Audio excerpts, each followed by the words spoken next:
तो दोस्तों स्वागत है आपका आज की इस एक और वीडियो के अंदर जहां हम बात कर रहे हैं एक इंटरेस्टिंग लॉ के बारे में जो कि है द एम्पियर्स लॉ। ये भी बायो-सावर्ट लॉ जैसा लॉ है। कहने का मतलब ये है कि ये बात हम लोग जानते हैं कि किसी कंडक्टर में से जब करंट गुजारा जाता है तो उसके आसपास एक मैग्नेटिक फील्ड पैदा होती है।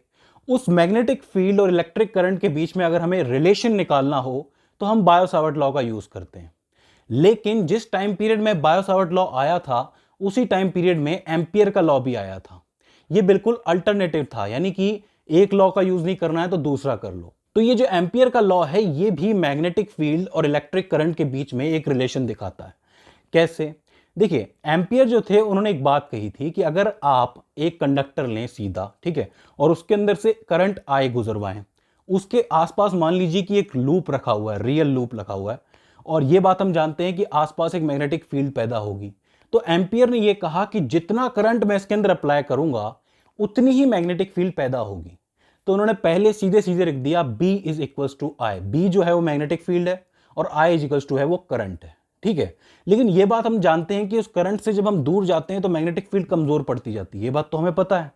तो उसके लिए एम्पियर ने यह बताया कि ये मैग्नेटिक फील्ड इस करंट के बराबर वहां होगी जहां पे इसकी शुरुआत होती है, यानी कि कंडक्टर पर मैग्नेटिक फील्ड B और I की वैल्यू बराबर होगी। इसको जरा गौर से समझना, ठीक है। जहां से मैग्नेटिक फील्ड शुरू हो रही है उसके बाद क्या होगा कि जैसे जैसे हम इससे दूर जाएंगे, यानी कि एटमॉस्फेयर में जैसे जैसे हम लोग आएंगे, वहां पे मैग्नेटिक फील्ड कम होगी।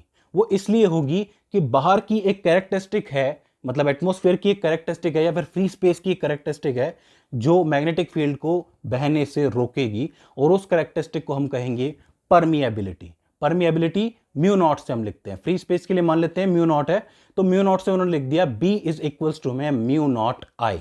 अब जैसा कि उन्होंने कहा कि मैग्नेटिक फील्ड बाहर कमजोर पड़ती है परमिएबिलिटी की वजह से, तो यह बात उन्हें मैथमेटिकली भी समझानी थी।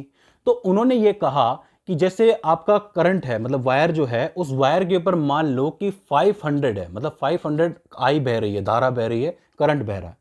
इसके आसपास जो लूप बनेगा ना, उस लूप में आप इसको 50-50-50 करके 10 हिस्सों में बांट दो। फिर से समझो, उन्होंने ये कहा कि इससे आपका जो करंट है, आपका जो वायर है, उसके ऊपर 500 है आई की वैल्यू। आप जब बाहर लूप में आते हो तो लूप में इसकी वैल्यू जो है टूटती है टुकड़ों के अंदर, मतलब 50-50 करके 10 हिस्से बना दो, इसके 10 DL बना दो, एक तरीके से छोटा सा अवयव जिसको हम लोग कहते हैं करंट एलिमेंट। तो 10 50-50 के एलिमेंट बनेंगे तब जाकर के 500 बनेगा। थोड़ा और दूर आ जाओ तो वहां पे क्या है, 25-25 के बनेंगे। मतलब अगर 50-50 के 10 बने हैं तो 25-25 के कितने बनेंगे, 20 बनेंगे। भाई 25 के 20 बनेंगे तभी तो 500 पूरी होगी, करेक्ट। आप इससे थोड़ा सा और दूर आ जाओ, मतलब बहुत बड़ा कर लो इसको, जो आपका सर्कल है, तो वहां पे 5-5 के बनाओ, तो 5-5 के कितने बनेंगे, 100 बनेंगे, 100 एलिमेंट बनेंगे, 100 DL बनेंगे, तब कहीं जाके ये जो टोटल 500 है पूरी होगी। लेकिन उन्होंने ये चीज बताई कि जैसे पहले लूप के अंदर 50 था, दूसरे में 25 था, तीसरे में 5 था, इसका मतलब B की वैल्यू पहले में 50 थी, दूसरे में कितनी हुई, 25 हुई, तीसरे में 5 हो गई। मतलब B जो है दूर जाते हुए कम होती जाती है। तो उन्होंने ये कहा कि जो टोटल B निकली है इस लूप पे, 50 वाले लूप पे जो B निकली है, तो B को हमें इस 50 से इस DL से मल्टीप्लाई करना ही पड़ेगा। तो BDL इज इक्वल्स टू में म्यू नॉट आई, ठीक है। अब हमें ये पूरे की निकालनी है, DL तो सिर्फ इस छोटे से हिस्से का काम है 50 का, पूरे की निकालनी है तो हमें इसका इंटीग्रेशन करना पड़ेगा, यानी कि क्लोज इंटीग्रेशन में BDL इज इक्वल्स टू में म्यू नॉट आई।